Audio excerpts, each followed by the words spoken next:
for affordable housing. What we're doing is what was part of the affordable housing settlement is for municipalities on North Westchester. So we do have our meetings. We do have the Department of Social Services involved and all of that. And they come in and they give us the breakdown, how many units. Well, we complied already. We're good.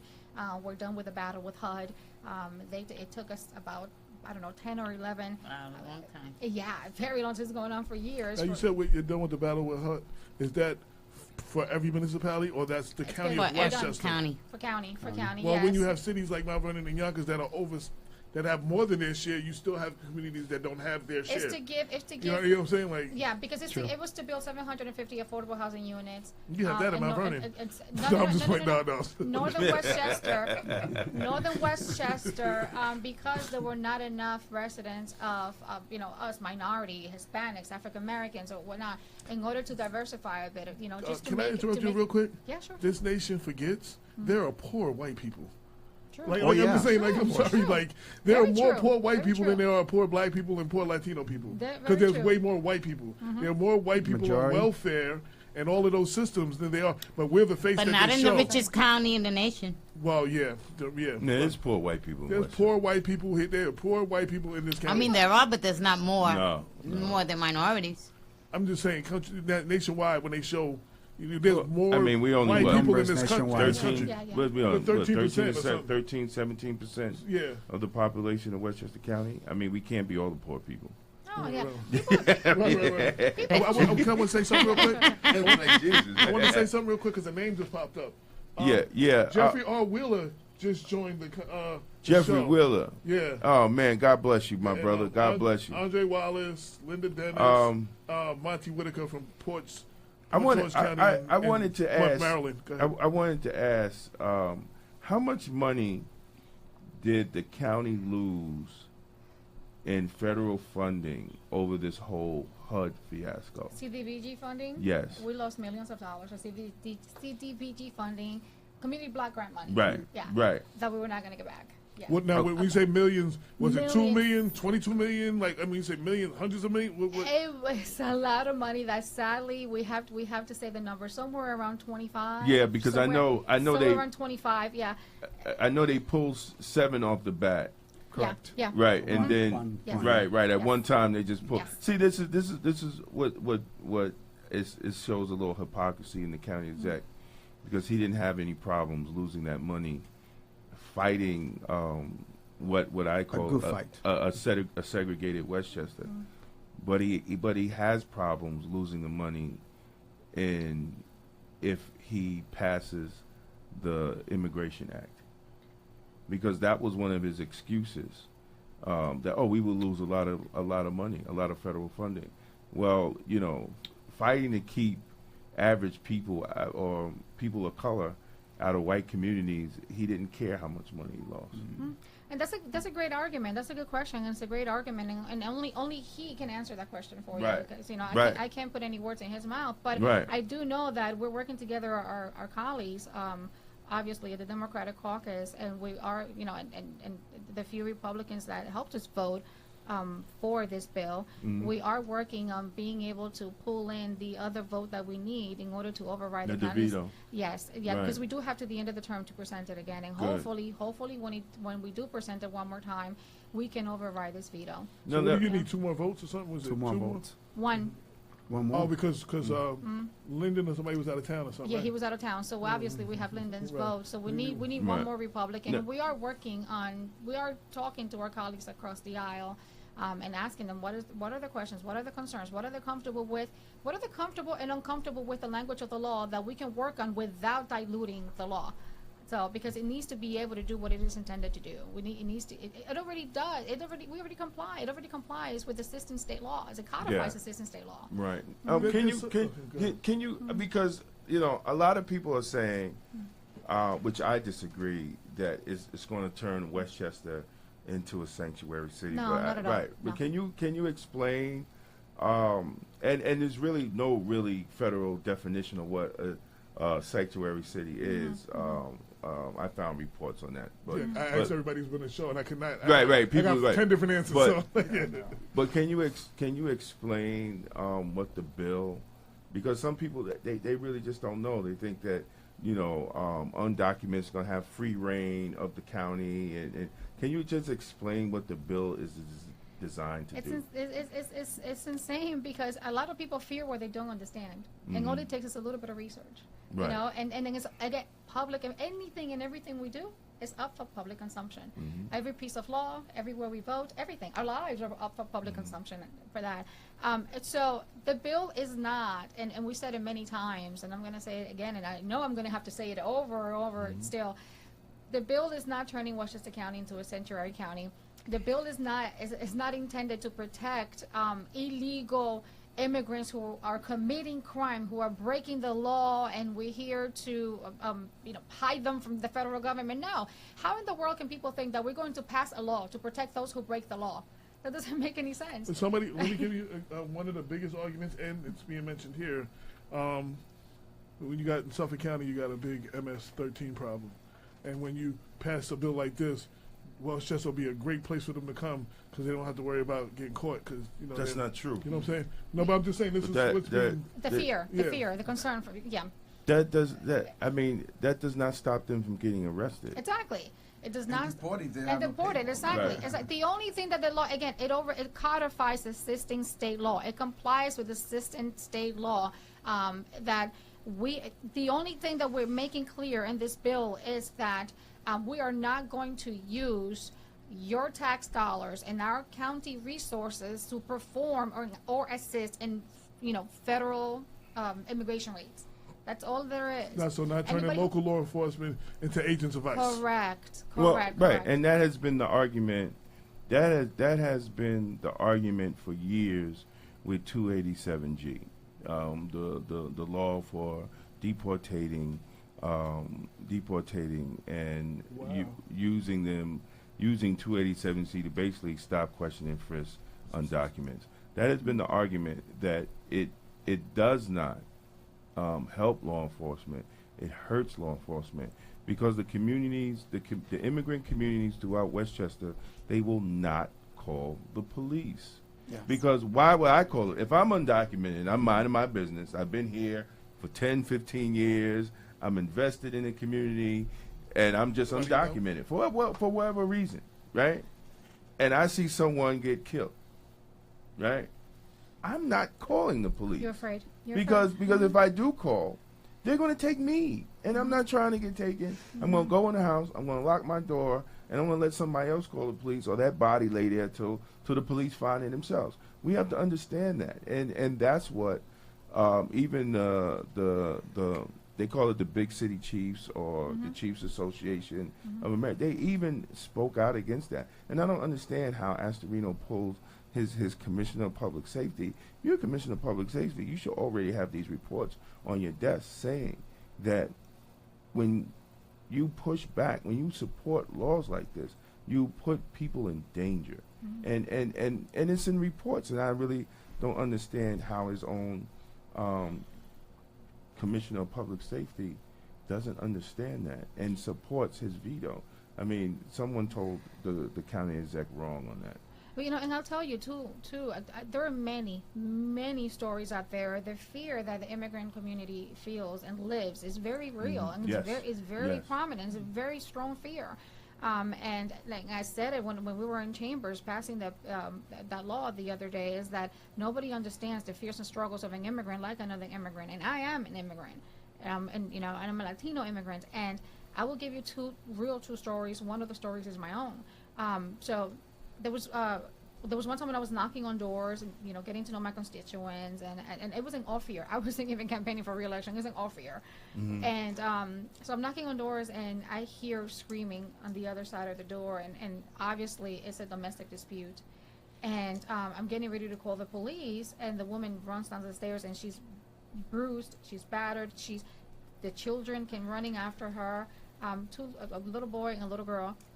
The boy was 6, the girl was 5 years old. And she was sitting outside crying. So I sat down and I spoke to her. And I asked her, do you have any family? Do you know anyone here? And no, she was just crying and crying because she had her husband, who is a U.S. citizen, brought her and the children. But I believe that the process is that you have a green card, but you have to wait to become a citizen still. You have to wait some time. Well, he was very abusive, and he will tell her, yeah, you have a green card, but you're not a citizen. So if you call the cops on me, I can send you back. She was from Maroon, Africa. I can send you back, and I'm keeping the kids. And she never reported the abuse until that day when I actually, saw her, when I heard the noise and I saw her.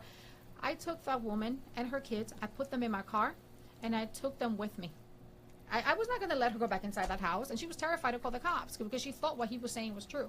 But I took them with me, took her to my house, and I called the police. I let her know who I was, and I was with her every step of the way. We called the police, and she was able to file a report. Then I helped her get shelter for herself and her kids, and she's doing great. She got a job. She's doing great. Mm-hmm. She's got her kids awesome. With her. It's just, but not everyone has someone out there to walk them through the process. They're afraid. Myself, for example, when I was a kid and I came to this country, we came here legally. But when my parents were going through the process of becoming U.S. citizens, it took them. My parents were working factory jobs. My father worked nights. My mother worked days. And they were each making $7 an hour. And they worked separate shifts so that one parent can always be with the kids. And it took them so long in order to save a couple of $1,000s so that they can pay for the process to become U.S. citizens, and only to have someone steal their savings and tell them. They told me, and I remember I was 10 years old, and I remember my parents were crying because they had no one to report it to, because they told my parents, yes, you have a green card, but you're not on safe ground. You're not on firm ground. So if you call the cops, you're going to get deported and you're going to lose your children. They believed it. This was back in the 80s. They didn't speak the language. They didn't know their rights.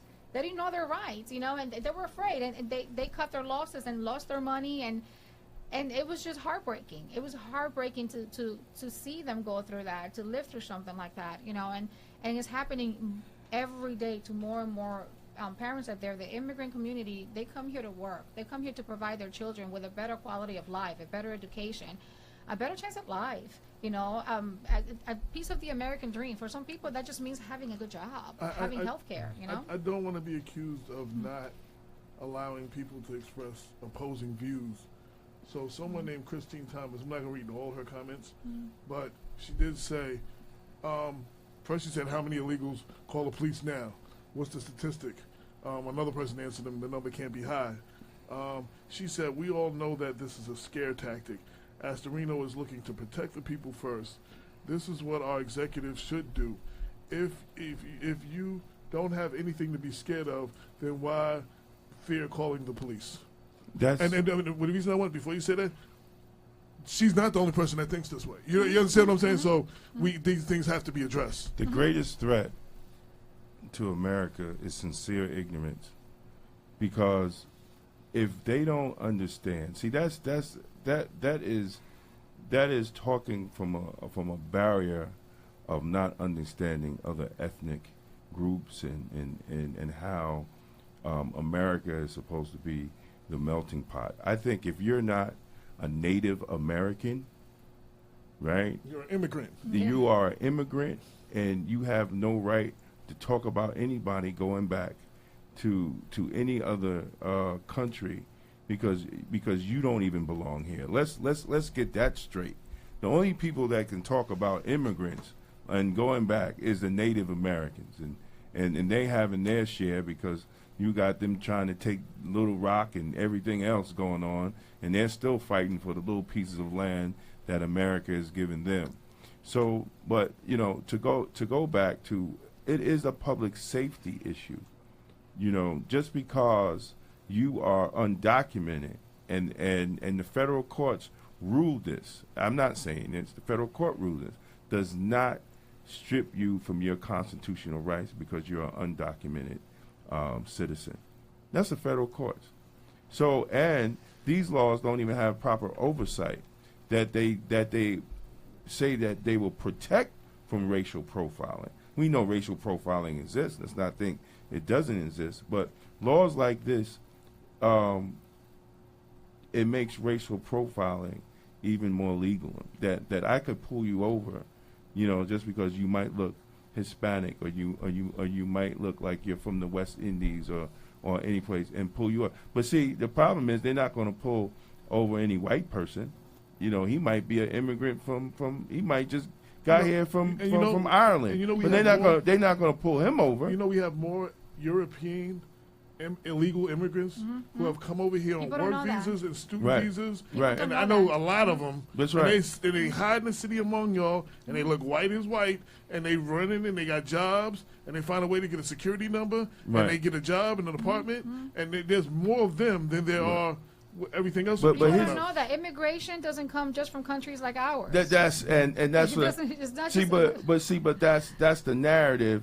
I remember we went to a press conference with Senator Ball, and they were pushing the 287G. Now it was crazy because he was talking about 9/11, right? Let's keep out terrorists, right, and use 287G. But the pictures that he had up was all Mexican. They were all, you know. I mean, we were standing there. We was like, yo, dude, what? Wait a minute. When did Mexicans be a part of 9/11? He's like, what are you talking about? We said, look at the pictures. All your pictures are people like from Ecuador, Mexico, and you're talking about 9/11. You're talking about terrorists. What they got to worry about is digging the tunnel and attacking from the bottom. Like they're not gonna fly a plane. But it was like crazy. I mean, we were standing there. And I was with Tony Miranda from the National Hispanic Law Enforcement, and we was dumbfounded, you know. But see, that's the narrative. That's the narrative that they play to put fear in people's heart. They're talking about, oh, Westchester County is going to be run over by MS-13 and gangs and all. Listen, we don't need MS-13. The guns are in the community regardless. The police ain't doing the job keeping illegal guns out of our communities. So, I mean, I was going to say something, but we're moving on. But yeah, but the whole thing is, you know, we have to. People are really misinformed. But you know they count on that though. Yeah, I know that. They count on the misinformed and uninformed. Yeah. You know what I'm saying? There's some people that just are uninformed, and then there's the misinformed. You know what I'm saying? And they continue the propaganda of misinforming them, which is more powerful. Right. Listen, all it takes, almost everyone out there has a smartphone. All you have to do is just Google something very quickly, you know, and just get a little bit of insight, just a bit of information, because knowledge is power. Truly, knowledge is power, and the more you know, the more that you can contribute to your community as well. Right. Did you post my response to Astorino's video? Because there's a letter from like 20, 30 law enforcement chiefs that I have a link to that video that disagreed with the government, how the government was using ICE. But I was trying to find it so people can see that they're actually, you know, law enforcement officials. Okay. I'm not going to address this Cristina woman anymore, but she's talking about none of y'all came in this country legally. Everybody was an immigrant. Yes, when we did. Yes, we did. Some people, I'm sorry, but everybody was an immigrant, though. Well, nobody was born here, I'm sorry. Nobody's family, I'm sorry, I said it wrong. Well, what is her background? I hope she's listening to me. Is she Native American? She's definitely not. All right, then she's illegal, too. All right, and that's simple as that. And she's illegal too. And I could say that. She's sitting here talking about Robbie ain't Man, none of y'all coming illegal. Where you from? I don't always agree with Robbie Man, but he was like, there was a time when Irish and Italian were not accepted. Right. Yeah, you know what I'm saying? Absolutely. In fact, the term Irish Italian was a slur, like, you know what I'm saying? Like, right. Absolutely. And then the Irish Italian need not apply. That's what they used to say on the signs. Absolutely. And now it's the Hispanic and Latinos term. I mean, we all get it. Listen, we all get a turn of being the despised in America, right? We all get a turn to be the scapegoats for racist white people. I got to call it what it is. You know, Lyndon Baines Johnson, he said it. He said, if you could make the poorest white person feel better than the best black people, you could get money out of his pocket all the time. That's the president. That's not Damon, right? That's the president. He is quoted for saying that. Yeah, he's quoted for saying that. I mean, that's real, and that's what Donald Trump is doing. That's what he's doing. That is his tactic. Everybody is to blame for white suffering except But we're supposed to lift ourselves up by our bootstraps, right?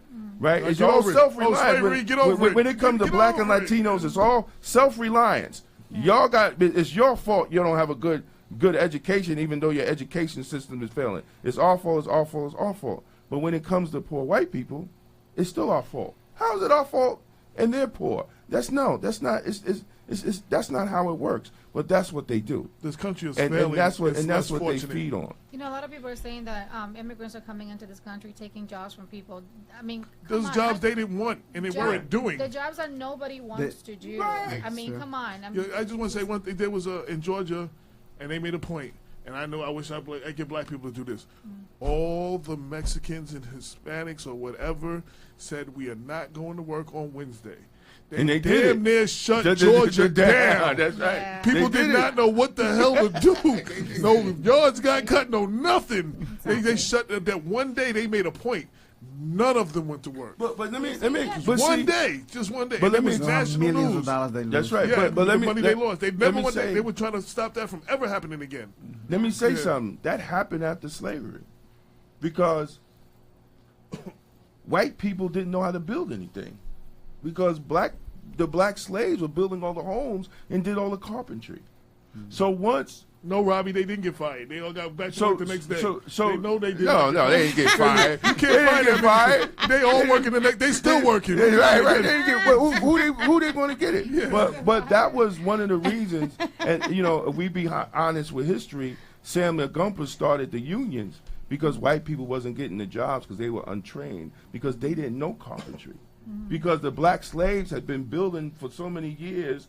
The homes and doing the streets for free, landscaping free. When they said, "Oh, we free, we going over here," wasn't nobody left to do it.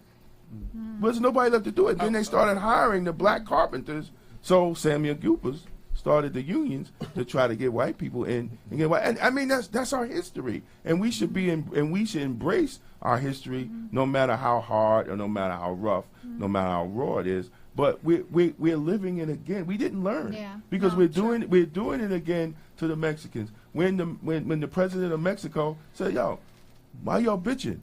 Mexicans are doing jobs that your blacks won't do." You goddamn right. And then Al Sharpton's gonna get mad and want to call out, but he's right. I'm not going in no field picking no oranges. That's not happening because that's not me. But if that's what you want to do, and if you want to do that to make a living, by all means, I'm not going to. Factory jobs for $7 an hour. Right. Like that's right. Like my parents did. That's what I'm saying. That's what I'm saying. Working till like this Hispanic lady, she worked till 3 days before she gave birth. 3 days. Yes. No disrespect to my daughter's mother. She quit her job 2 weeks. She was pregnant. Her feet was hurting. Now, I mean, I'm no disrespect to put it out there though, but 2 days. But I want to say one last thing to Robbie. He put up a sign, dozens of workers. It was hundreds and thousands of workers. So if a dozen workers they lost their job, there were hundreds and Robbie, thousands stop of being people. misinformed. I There told was you about thousands Can I of people. interject real quickly? I'm giving the last words because we got 4 minutes. Okay. So I want to give y'all two about how to do your. I do that at every show. I do that at the end of every show. And for the record, yes. I'm in favor of the veto, and I'm not ignorant and I'm not misinformed. No, but that'll be for another show. That'll be for another show. No, that's not. We got to give them their time. We got to give them their time. But these guys have a primary coming up. They got a primary. Okay. Yeah, but you threw something out there to make people talk.